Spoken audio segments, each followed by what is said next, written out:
로마서 8장 35절부터 39절 찾으셨어요? 다 같이 한번 읽어보겠습니다. 시작. 환난이나 곤고나 박해나 기근이나 적신이나 위험이나 칼이랴 기록된 바 우리가 종일 주를 위하여 죽임을 당하게 되며 도살할 양같이 여김을 받았나이다 함과 같으니라. 그러나 이 모든 일에 우리를 사랑하신 이로 말미암아 우리가 넉넉히 이기느니라. 내가 확신하노니 사망이나 생명이나 천사들이나 권세자들이나 현재일이나 장래일이나 능력이나 높음이나 기쁨이나 다른 어떤 피조물이라도 우리를 우리 주 그리스도 예수 안에 있는 하나님의 사랑에서 끊을 수 없으리라. 네, 감사합니다. 오늘은 하나님의 사랑이라고 하는 주제를 가지고 말씀을 드리겠습니다. 사람들이 제일 좋아하는 게 뭘까요? 가장 그리워하는 게 뭘까요? 여러분, 노래 중에서 가장 많은 제목이 뭔지 아십니까? 노래 제목. 사랑이라는 거죠. 사랑. 노래들 보면 거의 대부분 사랑, 이별, 헤어지느니, 미워하느니, 좋아하느니 대부분 사랑에 얽힌 그런 노래들이 많습니다. 시도 많고 글도 많습니다. 바울이 오늘 우리에게 이야기한 이 말씀은 뭐라고 말하고 있냐면 누가 우리를 그리스도의 사랑에서 끊으리요. 두 가지로 말하면 누가 우리를 그리스도의 사랑에서 끊겠느냐 또는 어떤 것이 우리를 그리스도의 사랑에서 끊겠느냐 그렇게 말하고 있습니다. 이 말은 하나님이 우리를 사랑하신다고 하는 것을 전제로 해서 한 말입니다. 그런데 하나님의 사랑을 우리가 체감하는 그러한 각자 그리스도인들의 모습은 다 다릅니다. 이스라엘 백성들이 구약 성경에 보면 이스라엘 백성들이 계속해서 한 얘기가 그런 얘기입니다. 하나님은 계속해서 뭐라고 이야기하시냐면 내가 너희를 사랑하노라. 내가 너희를 사랑한다. 그러지만 이스라엘 백성들은 뭐라고 그래요? 어떻게 우리를 사랑하셨습니까? 그렇게 이야기를 합니다. 먼저 여기 보면 제가 이 말씀을 공부하면서 조금 생각했던 게 뭐냐면 사도 바울은 우리보다 훨씬 더 어려운 환경에 살았던 사람입니다. 그가 말한 것처럼 헐벗고 굶주리고 두들겨 맞고 정처가 없고 그러는데 여러분 성경을 사도 바울이 기록한 성경을 쭉 보면서 하나님의 사랑에 대해서 불평한 적을 한 번도 읽어본 적 있습니까? 사도 바울이 쓴 편지에나 사도 바울의 로마서라든지 고린도전후서라든지 쭉 쓴 편지를 보면 사도 바울이 하나님의 사랑을 의심하거나 하나님의 사랑에 대해서 불평한 것을 기록한 적이 본 적이 있어요? 한 번도 없어요. 한 번도. 그러면 여러분은 지금까지 예수님 믿고 나서 하나님의 사랑에 대해서 의심해 본 적 있어요? 없어요? 한두 번만 했으면 말도 않겠대요. 그렇죠? 네, 수없이 우리는 하나님의 사랑을 의심하고 두들겨보고 다시 확인하려고 그러고 어떻게 하다가 하나님의 사랑을 확인했을 때는 기뻐서 눈물을 흘리고 그런 눈물을 흘린 지 며칠 만에 또다시 하나님의 사랑을 의심하고를 합니다. 우리가 지금 사는 세상은 갈수록 어려워져 가는 세상입니다. 우리가 지금 특별히 다 코로나 이야기하는데 코로나 때문에도 어렵지만 앞으로는 코로나 아니어도 더 신앙적으로 어려운 세상이 될 것입니다. 그 말은 무슨 말이에요? 그 말은 우리 그리스도인들이 살아가기에 더 힘든 세상이 될 거라고 하는 것이요. 그럴 때마다 우리의 환경이 여기 지금 사도 바울이 말하고 있는 환경들을 우리가 살펴보겠지만은 이러한 환경들이 우리로 하여금 그리스도의 사랑을 의심하게 만들 수도 있습니다. 여기 먼저 한번 보겠습니다. 본문을 보면 누가 우리를 그리스도의 사랑에서 끊으리요 라고 말하면서 환난이 우리를 그리스도의 사랑에서 끊을 수 있겠느냐. 우리가 아무리 어려운 그런 환난을 만나다 할지라도 그것이 우리를 그리스도의 사랑에서 끊을 수 있느냐라고 말하면서 사도 바울은 절대로 그럴 수 없다고 말합니다.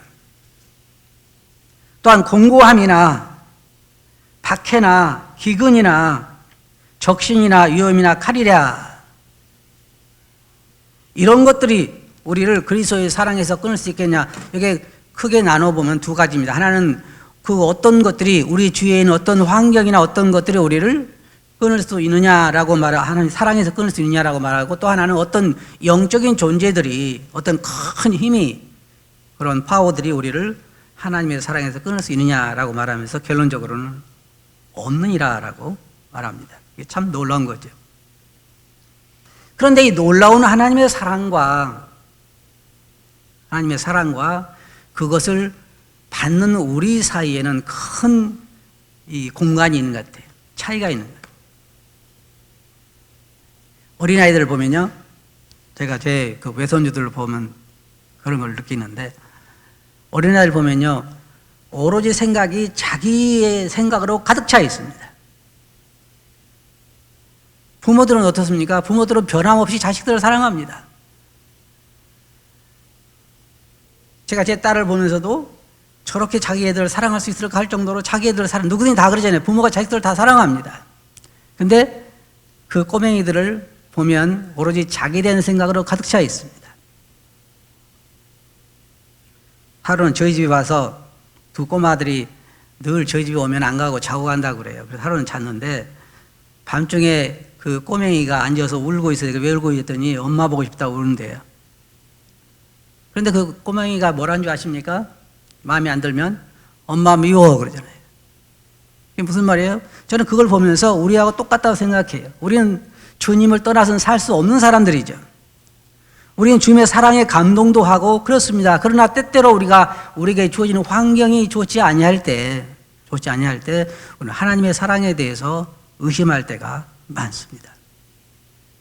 여기 있는 것처럼 어떤 경제적인 문제가 우리를 덮쳤을 때라든지, 아니면 어떤 회사에서 어려움이라든지, 환경적으로, 지금도 환경적으로 코로나라고 하는 이 어려운 환경이, 그래도 우리는 감사한 것이 아직 유평교회에는 이것에 이 코로나 때문에 감염돼서 고생하는 사람은 없는 것으로 알고 있어요. 근데 만약에 우리 가족이, 우리 부모가 이런 데 전염돼가지고 고통당한다고 그러면 때때로 우리는 이런 일로 인해서 하나님의 사랑에 대해서 의심할 수도 있습니다. 여기 보면, 여기 말하는 것들이 우리 주위에서 일어나는 것인데, 박해라든지 기근이라든지 또 위험이라든지 경제적인 어려움이라든지 이런 것들이 우리로 하여금 하나님의 사랑을 때때로 의심하게 만드는 것입니다. 한번 생각해 봅시다. 여러분들이 3년, 4년, 5년 동안 계속해서 하나님께 임용고시에 합격하게 해달라고, 공무원 시험에 합격하게 해달라고 계속 공부하면서 기도하면서 했는데 시험 보고 나서 떨어졌어요. 그러면 돌아오면서 감격의 눈물을 흘립니까? 아니면 하나님의 마음을 섭섭해서 하나님 원망을 할 때가 있습니까? 아마 여기에 계신 분 중에는 그런 사도 바울처럼 위대한 분들이 별로 안 계시라고 생각해요. 저를 포함해서요. 아주 적은 일에 우리는 하나님에게 서운한 마음을 가집니다. 삐져본다 그러죠. 삐지죠. 여러분 안 삐져봤어요? 주님에게? 네, 많이 삐져요. 또 우리가 결혼할 배우자를 위해서 수년 동안 금식으로 기도하고 수없이 기도해 왔는데도 여전히 내게 배우자가 나타나지 않는다고 그럴 때 우리는 우리 마음속에 하나님의 사랑에 대해서, 하나님의 능력에 대해서 삐질 때가 있습니다. 하나님 어찌하여 이러십니까? 라고 할 때가 있어요. 구약에 보면 기드온이라고 하는 사람이 나옵니다. 여러분 아시죠? 기드온이 미디안 사람들이 하도 이스라엘 백성들을 그 사사시대인데 와서 곡식이 날 때가 되면 낙이나 이런 걸 가지고 가서 곡식밭을 짓밟고 또 곡식을 뺏어가고 이 백성들을 못 살게, 그래서 몰래 타작마당, 그 타작 포도주 틀에서 타작을 하고 있을 때에 천사가 나타났습니다. 천사가 나타나서 뭐라고 했냐면, 기드온아, 하나님께서 너와 함께 하신다 그랬습니다. 그러니 기드온이 뭐라고 이야기했냐면, 하나님께서 우리와 함께 하시면 어떻게 이런 일이 일어날 수 있습니까? 라고 말해요. 그게 우리입니다. 우리가 살아가면서 우리 환경에 어려운 일을 만날 때 우리는 그런 마음입니다. 하나님 당신이 살아계시면 어떻게 내게 이럴 수 있습니까? 아주 적은 일에 우리는 그렇게 해요. 저는 어떨 때는요, 아주 적은 것에 마음이 삐진 걸 보면서 참 제가 이런 사람이구나 하는 걸 많이 깨닫는데, 예를 들어서 서너 시간 차를 운전하고 가서 저 바닷가에 가서 밤새도록 낚시를 했는데 한 마리도 못 잡았어요. 그러면 돌아오는 마음이 어떨까요? 막 찬양이 나오겠죠. 그래요? 안 그러죠. 마음이 좀 삐져요. 하나님 다 고기가 당신 거라면서, 당신은 뭐든지 할 수 있다면서. 그런 마음이 우리에게만 있는 게 아니라 여러분들이 다, 이스라엘 백성들이 다 있어요. 이스라엘 백성들 시편 보면 뭐라고 말하고 있어요? 하나님 어찌하여 멀리 계십니까? 이게 무슨 말이에요? 어찌하여 내 사정을 그렇게 모르십니까? 하나님 어찌하여 주무십니까? 어찌하여 귀를 막고 계십니까? 이런 고백들이 시편에 보면 많아요. 그래서 저는 시편을 좋아해요. 다윗이 그렇게 위대한 신앙이지만 여러분 보세요. 시를 기록한 보면 나의 하나님 어찌 나를 버리셨습니까? 그런 고백들이 많잖아요. 사람들은 그럴 수밖에 없어요. 그러나 우리가 알 수 있는 건 뭐냐면 하나님의 사랑은 절대로 변하지 않는다는 거죠. 지금까지 우리가 살아온 삶에 비해서 앞으로 우리가 살아갈 삶은 훨씬 어려울 것입니다. 경제적으로도 어려울 것이고, 정치적으로도 어려울 것이고, 환경적으로도 어려울 것이고, 질병도 더 많은 질병이 세상에 일어나게 될 것이고, 지금 사실 코로나도 잡힐지 안 잡힐지도 모릅니다. 이런 변형이 더 많이 생기기 때문에 잘 모르는 거예요. 그럴 때 우리가 때때로 하나님의 사랑에 대해서 의심할 수가 있다는 것입니다. 그래서 사도 바울은 누가 우리를 그리스도의 사랑에서 끊으리요? 나중에 뭐라고 말합니까? 천사가 끊을 수 있느냐? 높음이나 깊음이나 그 어떤 피조물이라도 우리를 그리스도의 사랑에서 끊을 수 없다 그랬습니다. 그럼 한번 생각해 봅시다. 하나님 우리를 사랑하시기는 하나요? 에? 사랑해요? 어떻게 할 수 있죠? 나에게 내 말을 잘 들어줄 때? 하나님 내가 원하는 대로 해줄 때? 아니면 나에게 좋은 환경을 하게 해주실 때? 내 자녀들이 잘 될 때? 뭐 시작은 미약했으나 끝은 뭐라고 이야기했을 때, 창대하리라고 이야기했을 때, 그때가 하나님 사랑이 우리를 감싸고 있을 때, 그때 우리는 하나님께서 우리를 사랑하신다고 말할 수 있나요? 그렇지 않죠. 그렇지 않을지라도 하나님 우리를 사랑하시고, 우리는 어떻게 하나님께서 우리를 사랑하는지 알 수 있을까요? 하나님께서 우리를 위해서 하신 일을 보면 알 수 있잖아요. 하나님께서 그의 독생자를 땅에 보내셔서, 오늘 아침에도 우리가 집에서 예배 드리면서 읽은 말씀인데, 주님께서 십자가에 돌아가시는, 달리시는 그런 말씀입니다. 어떻게 사람이 다른 사람을 위해서 자기 목숨을 내놓을 수가 있어요? 하나님께서 우리를 그렇게 하셨잖아요. 자기 목숨을 십자가 위에서 내어놓으셨습니다. 제가 오늘 차를 타고 운전해 오면서 또 여기 앉아서 조용히 생각해 볼 때요, 하나님 사랑에 대해서 이렇게 생각이 돼요. 어린아이가 부모의 사랑을 알 수 있는 그런 아이는 거의 없습니다. 예를 들어서 이제 5살 먹고 6살 먹은 아이가 집에 가보니까 울고 있어요. 그래서 너 왜 우니? 그래서 엄마 아버지 사랑이 너무 커서 울고 있어요. 그런 얘기 본 적 있어요? 하나도 없어요. 하나도. 계속해서 어린아이들은 계속해 자기 생각으로 가득 차 있습니다. 우리 그리스도인들도 마찬가지예요. 나의 관심사로 가득 차 있습니다. 하나님께서 내게 뭘 해주실까? 내가 이거 하는데 도와주시지 않을까? 저거 하는데 도와주시지 않을까? 내가 사업을 기도하고 시작했는데 점점 풍성하게 될 걸 기대하고 사업을 시작하잖아요. 그런데 그 사업이 점점 잘 되는 것이 아니라 문을 닫게 됐을 때 우리는 뭘 생각해요? 하나님이 나를 사랑하지 않는구나. 그런데요, 조금씩 제가 나이를 먹어가면서 이제 이 나이가 되니까 부모님의 사랑을 조금 생각할 수 있잖아요. 사람들이 그런 얘기를 해요. 다 시집가고 장가가서 나이를 먹어가면서 부모 사랑을 조금 더 생각하게 된다. 어린아이 때는 그런 생각할 사람이 없습니다. 저는 요즘 늘 주님의 사랑을 생각하면서 늘 감사하는 생각을 해요. 왜?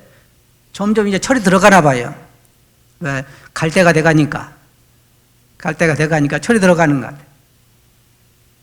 우리 신앙인들도 점점 나이를 먹어가면서 하나님의 사랑으로 더 채워집니다. 왜? 지나간 삶을 볼 때 야곱도 바로 앞에 가서 고백하면서 그런 고백을 했어요. 내가 130살 살았지만은 험악한 삶을 살았다고 자기 인생을 고백하면서 나 지금 뭐라고 고백하냐면 나의 남으로부터 나를 기르신 하나님, 나를 나의 모든 환난에서 건지신 하나님이라고 하나님을 찬양합니다. 절대로 하나님의 사랑은 변하지 않습니다. 우리를 절대로 포기하지 않습니다. 얼마 전에 제가 말씀을 공부하다가 새롭게 제 마음속에 와닿는 말씀이 있었는데 뭐냐면 우리 속에 하나님께서 착한 일을 시작하셨다는 것입니다. 여러분 이거 참 놀라운 말씀이에요. 제가 그동안 잘 몰랐는데 놀라운 말씀이 뭐냐면 이스라엘 백성들을 하나님께서 구원하시기로 생각하시고 아브라함을 부르신 그 일을 시작으로 하나님은 절대로 자기 일을 중단하지 않으시잖아요. 언제까지 가요? 그 일이 이루어질 때까지 갑니다. 우리 그리스도인들도 우리 안에 착한 일을 시작하신 성령께서 우리가 주님 앞에 설 때까지 결코 그 일을 쉬지 않습니다. 하나님 우리를 사랑하지 않는 것이 아니에요. 다만 우리가 우리 생각으로 가득 차 있을 뿐이고 우리가 조금이라도 우리 자신들이 서운하게 생각할 때 하나님의 사랑에 대해서 의심하는 것이지 하나님 우리를 사랑하지 않는 것이 아닙니다. 가장 값진 사랑이 뭐예요? 성경에 주님께서 말씀하시기를 친구를 위하여 자기 목숨을 버리면 이보다 더 큰 사랑이 없다 그랬습니다. 주님이 안 계신다고 하면 우리가 어떻게 살아갈 수 있을까요? 살아갈 수 없습니다. 그런데 성경 여기에 사도 바울이 한 걸 보면 8장 36절에 기록된 바 우리가 종일 주를 위하여 죽임을 당하게 되며 도살 양같이 여김을 받았나이다 함과 같으니라. 이게 무슨 말일까요? 옛날에 살고 있던 구약 시대의 성도들도 하나님을 사랑하는 사람들은 이와 같은 대접을 받았다는 것입니다. 주님께서 그런 말씀하셨습니다. 내가 보낸 사람 중에 너희가 핍박하지 않은 사람이 누구냐? 내가 보낸 선지자들 너희가 내쫓고 죽이고 때리고 신실하게 살고자 하는 모든 하나님의 종들이 구약 시대에도 어려움을 당했습니다. 여러분 한번 생각해 보세요. 구약에 신실하게 하나님을 섬긴 종들이 아주 세상적으로 말하면 출세한 사람이 누굽니까? 별로 없습니다. 다 어려워하고 고통당하고 여기 지금 사도 바울이 말하는 건 그 말이에요. 우리가 종일 주를 위하여 죽임을 당케 되며 도살을 양같이 죽일 양같이 그런 취급을 받았다고 하는 것입니다. 그러면서 그가 말하기를 그러나 이 모든 일에 우리를 사랑하신 이로 말미암아 우리가 넉넉히 이기느니라. 우리가 넉넉히 이긴다고 하는 그 이유가 뭐냐면 우리를 사랑하시는 주님이 계시기 때문이고 두 번째로는 우리 안에 성령이 계셔서 그 안에서 착한 일을 시작하셨기 때문입니다. 이제 주님이 우리 안에 계시기 때문에 실패라고 하는 것은 전혀 가능성이 없는 것입니다. 주님께서 십자가에서 달리실 때 뭐라고 그랬어요? 다 이루었다고 말씀하시고 내가 세상을 이겼노라라고 말씀하셨어요. 그 주님도 그렇게 말씀하셨죠. 세상이 나를 미워하였으니 너희도 미워하게 될 것이다. 저는 요즘 집에서 있으니까 여러분 집에 계시니까 편하죠. 점점 우리 신앙이 더 나태해가게 되고 무뎌지게 됩니다. 그런데 지금은 그래도 크게 우리의 신앙을 억압하는 사람들은 없어요. 우리 자신들의 문제이지. 그러나 앞으로는 정말 교회의 문을 닫게 만들고 또 믿는 사람의 그 신앙 고백에 대해서 부정하게 만들고 신앙을 고백하게 될 때 감옥에 들어가게 만들고 하는 일들이 일어날 거예요. 실질적으로. 지금 세상에 되어가는 거 보면요. 그런 일이 일어나고도 남을 것입니다. 그럴 때 우리가 우리의 믿음을 지킬 수 있는 가장 유일한 길은 하나님의 사랑에 대한 확신입니다. 확신. 하나님이 나를 사랑하신다는 그 확신 가운데 서게 될 때 우리는 그걸 이겨낼 수가 있어요. 우리가 당하는 환경이 하나님의 사랑과는 상관이 없습니다. 왜요? 주님께서 말씀하셨잖아요. 이 세상의 임금이 누구예요? 마귀죠. 거짓의 아비. 지금 요즘요, 제가 보면서 깜짝깜짝 놀란 게요, 어쩌면 이렇게 세상이 갑자기 변할 수 있을까? 지금 정치인들은요, 온 세계적으로 마찬가지예요. 한국뿐만 아니라 미국, 모든 외국에 있는 그런 정치 지도자들 보면요, 거짓말을 밥 먹듯 하잖아요. 참 신기해요. 자기가 금방 한 말도 나와서 안 했다고 그래요. 놀랍지 않아요? 그러면서 핍박의 대상이 누구예요? 교회예요. 지금 교회도 보세요. 우리가 뭐 10% 모이라, 몇 사람까지 모이라 하는 것이 지금 어디에 그래요? 천주교는 안 그런다 그러잖아요? 불교도 안 그러고. 교회가 핍박의 대상입니다. 왜냐하면 교회는 진리를 말하고 진리를 선포하기 때문에 진리가 그들에게는 맞지 않는 거예요. 이 말씀 보면 환경을 바라보는 우리의 자세에 문제가 있는 거다 하는 거죠. 사도 바울은, 저번에 말씀드렸지만 사도 바울은 그 많은 어려움을 만나고 정말 몇 번이나 죽음 가운데 처하게 되고 돌로 맞기도 하고 헐벗고 굶주리고 두들겨 맞았어도 하나님의 사랑에 대해서 의심하지 않아요. 하나님 우리를 사랑하신다고, 주님 우리를 사랑하신다고 말하고 있는 거죠. 우리의 삶도 이러한 그 확신이 필요한 것 같아요. 그래야 우리 앞에 있는 어려움을 이겨나갈 수가 있습니다. 하나님이 나를, 내가 어떤 환경을 만난다 할지라도 하나님이 나를 사랑하신다는 확신 가운데 있어야 하는 거예요. 어떨 때 제가 텔레비를 보면서 왜 그 암으로 죽는 사람도 있잖아요. 어떤 그 사람이 자기 아들이 이제 초등학교 입학식 하는 것만 보게 가게 해달라고 기도하더라고요. 간절히 암 환자가 기도해. 하나님 제발 더 살게 해달라고 하지 않습니다. 우리가 이제 한 달, 두 달 후면 우리 아이들이 초등학교 들어가는데 초등학교 들어가는 것만 보고 가게 해주세요라고 했는데 못 보고 갔어요. 그럴 때 우리가 뭘 생각합니까? 하나님이 과연 살아있을까? 하나님 우리를 사랑하시는가? 하는 생각을 하게 돼요. 그거하고는 상관이 없습니다. 우리가 어린아이들이 오직 자기 생각에만 집착해 있는 것처럼 지금 세상은 그렇지 않아요. 참 감사하게 여러분 기뻐할 수도 있어요. 뭔지 아세요? 우리가 어쩌면요, 죽음을 맛보지 않고 휴거될 수 있어요. 아시겠어요? 지금 세상이 돼가는 거 보면요, 적그리스도가 나타나기 아주 좋은 환경으로 조성되고 있어요. 세계 정부가 세워지고 적그리스도가 일어나기 쉬운 그러한 환경으로 급속도로 변하고 있어요. 그러면 그 말이 무슨 말입니까? 예수 그리스도가 공중에 오셔서 우리가 휴거될 때가 너무나 가깝다는 거예요. 왜? 적그리스도가 언제 나타나요? 7년 대환란 동안은 나타나기 때문에 우리는 그 7년 대환란을 겪지 않고 올라가기 때문에 올라갈 확률이 참 많아요. 그래서 저는 어쩜 우리가 가장 복 있는 사람이 될지도 모르겠다. 준비해야 돼요, 여러분. 보따리 싸놔야 돼요. 보따리 싸놓고 여차하면 갈 생각을 해야 돼요. 그래서 중요한 건 뭐냐면, 제가 여기서 여러분들이 말씀드리고 싶은 건 뭐냐면, 우리가 어떤 환경을 만나든지 하나님의 사랑은 변하지 않는다는 것이고, 하나님의 사랑에서 우리를 끊을 수 없다는 거예요. 그 어떤 것도. 그래서 이제 문제는 우리들의 문제예요. 하나님의 사랑은 변하지 않아요. 옛날에도 그랬고 지금도 그랬고. 오죽했으면 이스라엘 백성들에 대해서 하나님 뭐라고 그랬어요? 이스라엘 백성들이 하나님 우리를 사랑합니까? 라고 말했을 때 이스라엘 백성들에 대해서 하나님 뭐라고 말씀하셨어요? 여인이 어찌 그 젖먹이는 자식을 잊겠느냐. 너희는 혹시 잊을지라도 나는 너희를 잊지 아니한다. 그게 하나님의 사랑인 것입니다. 하나님께 지금까지 나를 대해오신 것을 봐도 그렇고, 하나님께 나를 위해서 지불하신 그 값을 봐도 그렇고, 어떤 면을 보든지 하나님 우리를 사랑하지 않는 것이 아닙니다. 사단이 계속해서 내 귀에 와서 대고 하는 말입니다. 그렇게 네가 기도했는데도 안 들어주지 않느냐? 너희 환경을 하나님 살아계시는 그렇게 할 수 있느냐? 사단은 우리에게 말하지만 그것 때문에 우리가 하나님의 사랑을 의심할 수는 없는 것입니다.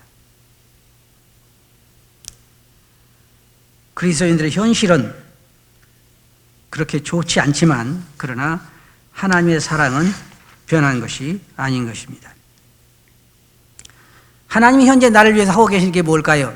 과거에는 나를 위해 십자가에 돌아가셔서 내 생명을 구원해 주시고 또 나를 부르셔서 구원받게 해주시고 이런 것이 우리가 영원한 생명을 주시고 이런 것이 있는데 현재 하고 계시는 건 뭘까요? 우리를 위해서 주님 우리에게 약속하신 거 있죠. 우리의 먹을 것과 입을 것을 염려하지 말라고 말씀하시고 또 악한 자가 너희를 만지지도 못할 거라고 말씀하시고 또 뭐라고 말씀하셨어요? 내가 보라 세상 끝날까지 너희와 항상 함께 있으리라. 자, 여러분들에게 질문해 볼게요. 주님이 항상 우리와 함께 계실까요? 계시죠. 여러분이 가장 최악으로 어려움을 당하고 계실 때에도 함께 계실까요? 그런데 그럴 때는 하나님이 안 계신 것 같잖아요. 그러니까 구약 성경에도 그런 거예요. 하나님 어찌하여 멀리 계십니까? 어찌하여 주무십니까? 어찌하여 길을 막으십니까? 그런데 같이 계시다고 생각하지 않은 거예요.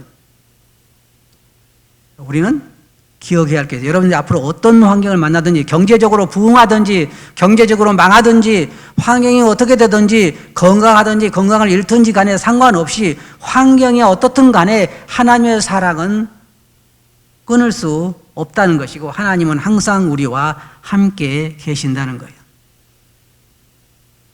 또 앞으로 우리를 위해서 뭘 준비하셨을까요? 하나님께서? 저는 이걸 생각해 보면 참 가슴이 어떨 때는 두근거릴 때가 있어요. 여러분이 이 시간 끝나고 예배당 나가면서 하늘에서 나팔 소리 들으면 어떤 일이 일어날까요? 올라가겠죠? 올라가서 하늘에서 어때요?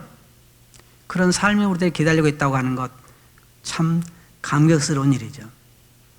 그래서 문제는 제가 이런 것 같아요. 가만히 보면은 이런 문제 같아요. 사도 바울을 보면서 제가 생각했어요.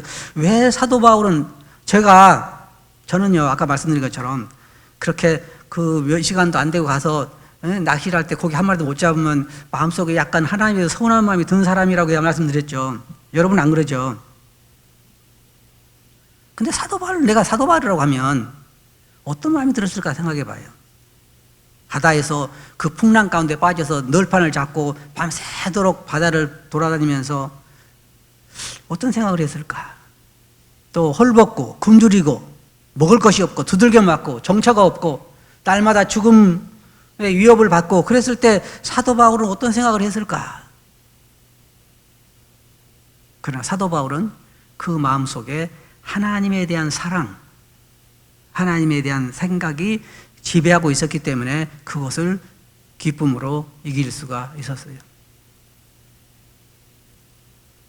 근데 우리는 문제점이 뭐냐면 우리는 그런 어려움을 만날 때 그런 하나님의 생각으로 우리 마음에 채워지는 것이 아니라 온통 우리들의 이기적인 생각으로 채워지게 돼요.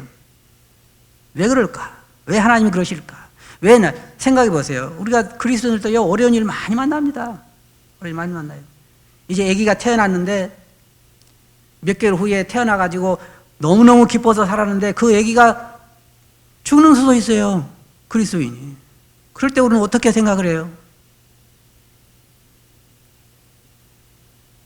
근데 다윗은 놀랍죠? 여러분 보세요. 다윗 놀랍잖아요. 자기 아이가 병들었을 때 뭐라고 간절히 기도하잖아요. 죽고 나니까 어떻게 했어요? 하나님 어떻게 이럴 수 있습니까? 안 하고 씻고는 신하들이 놀란 거예요. 그래서 죽었다는 얘기를 감히 전화를 못 전했잖아요. 그런데 아니 죽었다는 소리를 들으니까 그냥 씻고 앉아서 음식을 차리라고 먹고 그러니까 신기한 거예요. 어떻게 저럴 수가 있지?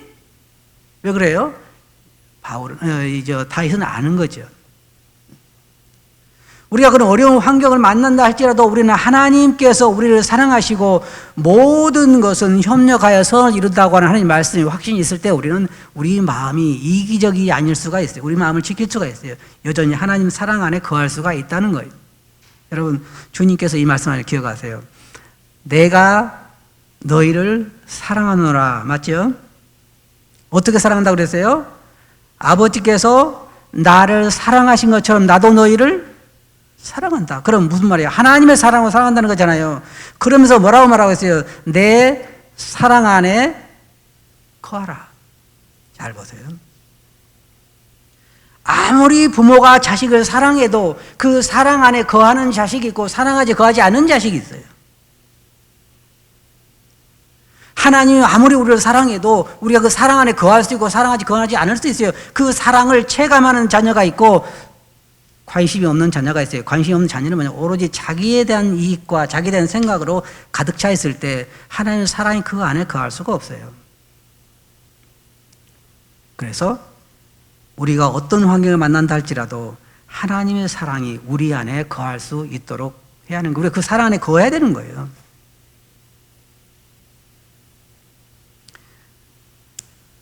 여기에 말씀을 보면 37절에 그러나 보세요. 그러나가 무슨 말이에요?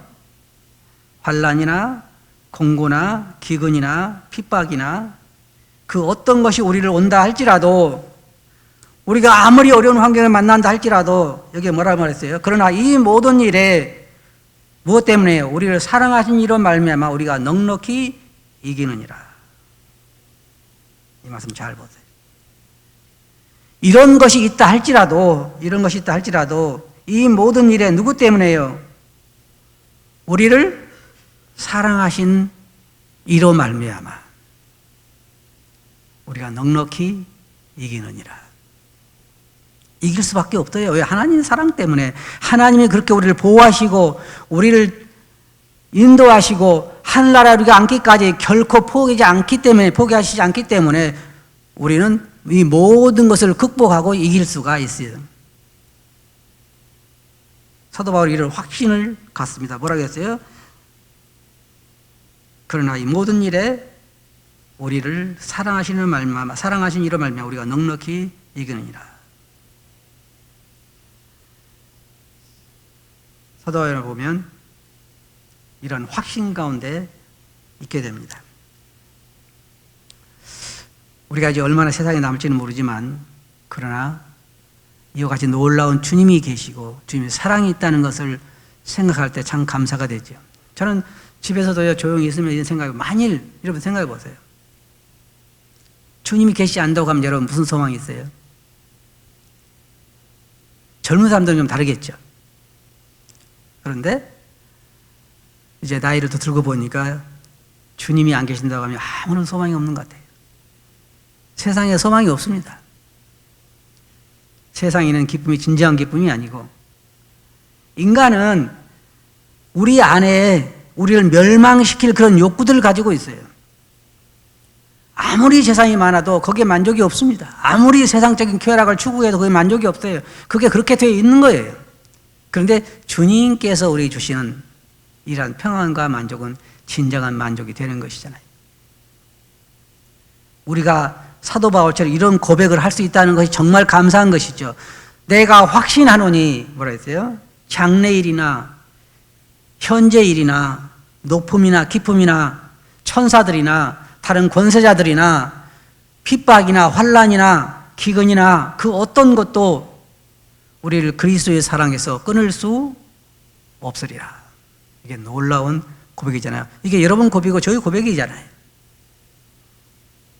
그래서 우리는 이런 것에는 하나님께 감사드릴 수가 있습니다. 한 가지 제가 참 좋은 글이 있어서 여러분들에게 읽어드리고 마치려고 합니다. 자, 다 같이 눈을 감으시고 조용히 들어보시기 바랍니다. 집에 계신 분들도 다 눈을 감으시고 시를 듣는다 생각하시고 조용히 들어보시기 바랍니다. 이게 여러분의 고백이고 저희 고백이길 원합니다. 이게 좋은 글을 제가 하나 얻었기 때문에 읽어드립니다. 제목은 나의 주님이라고 하는 제목입니다. 주님, 저는 지금 제가 가고 있는 이 길이 어느 곳을 향하여 나 있으며 또한 어떤 길인지에 대해서도 알고 있습니다. 그리고 이 길이 언제 끝이 날지도 알고 있습니다. 저는 제 자신이 누구인지 알고 있습니다. 무엇으로 이루어져 있으며 또한 그 내면 깊은 곳에 무엇이 자리를 잡고 있는지 알고 있습니다. 그리고 그것이 결코 당신이 원하신 대로 길들여지기가 쉽지 않다는 것도 잘 알고 있습니다. 제가 때로는 당신의 뜻을 따르지 못할 때도 있지만, 그러나 제 안에는 당신의 뜻을 따르고자 하는 마음으로 가득 차 있다는 것, 아니 적어도 그런 몸부림으로 가득 차 있다는 것을 당신은 아실 것입니다. 제가 언제나 당신을 기쁘게 해드리지는 못하지만, 그러나 당신을 기쁘게 해드리고자 하는 것이 저의 소원이며, 또한 많이는 아니라 할지라도 적은 부분이나마 제 삶에서 당신이 기쁨을 찾으신다는 것을 알고 있습니다.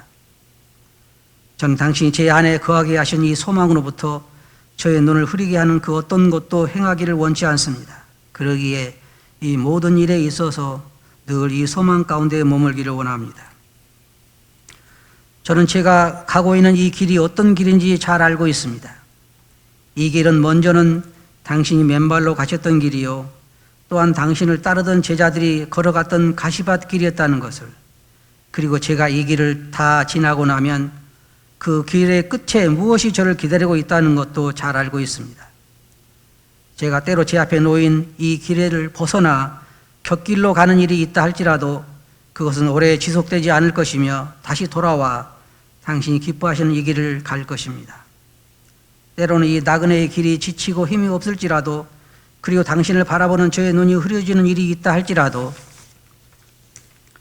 당신을 향해 나가는 이 발걸음을 쉬지 않을 것이며, 지름길을 놔두고 좀 더 먼 길을 돌아간다 할지라도 결국은 당신이 기다리는 그곳에 도착하게 될 것입니다. 제가 매일의 고통 가운데서도 즐겁게 이 길을 가는 것은 제 앞에 놓인 이 길을 여신 분이 당신이시요, 또한 저로 이곳에 이르게 하실 분도 당신이기 때문입니다. 그러므로 저는 제 주위에서 무서운 파도가 일어나고 또한 산이 무너진다 할지라도 당신을 깊이 신뢰하고 두려워하지 않을 것입니다. 이는 제가 이 길에서 벗어나 곁길로 갈 때에나 아니면 당신을 신뢰하는 저의 믿음이 연약할 때에도 당신은 늘 저와 함께 계시고 저를 위험 속에 홀로 버려두지 않으실 것이기 때문입니다. 당신은 인생의 어려움과 즐거움을 아시는 멋있는 분이시며 꺼져가는 등불의 심지를 끄지 않으냐 하시고 당신을 따르는 자들의 연약함과 눈물을 이해하시는 참으로 멋있는 신사이십니다. 그러므로 제가 저의 모든 삶을 다 바쳐서 당신을 섬기려고 하는 것은 당신이 먼저 저를 섬기려고 당신의 모든 삶을 저를 위해 바치셨기 때문이며, 또한 오직 당신만이 저의 경배의 대상이기 때문입니다. 아멘이에요? 저의 고백이고 또 여러분의 고백이기를 바랍니다. 여러분 두려워하지 마세요. 우리가 어떤 일을 만난다 할지라도 하나님 우리를 사랑하시며 우리를 보호하시고 지키실 것입니다. 비록 우리가 그런 환경 가운데서 사도 바울처럼 지치고 또한 헐벗고 굶주리고 두들겨 맞고 잘 자리가 없어서 방황한다고 노숙자가 된다 할지라도 하나님의 사랑은 결코 우리를 떠나지 않으며 우리 또한 그걸 할 것입니다. 그렇죠? 기도하겠습니다. 거룩하신 아버지 하나님, 어쩌다가 저희들이 이런 사랑을 받게 되었을까요? 저희들 앞에 놓인 저희들 앞길을 예상해 보게 될 때 주님께서 말씀하신 것처럼 쉬운 삶이 아니고 편안한 삶이 아니고 영적으로나 경제적으로나 정치적으로나 모든 면에 있어서 어려움이 저희들에게 올 것을 압니다. 그러나 저희들이 홀로 있는 것이 아니라 주님과 함께 계시고 성령이 저희 안에 계시며 보호하시고 인도하시고 또 공급하실 것을 믿으며, 또한 저희들이 어떤 어려움을 당한다 할지라도 그것이 하나님의 사랑과는 상관이 없다는 것을 저희들이 믿사옵니다. 주님, 저희들이 이 마지막 때에 믿음 안에 굳게 설 수 있도록 붙들어 주시고 주님 앞에 설 수 있기까지 저희들을 인도해 주시기 원합니다. 모든 예수님 이름을 아버지께 감사하며 기도하옵나이다. 아멘.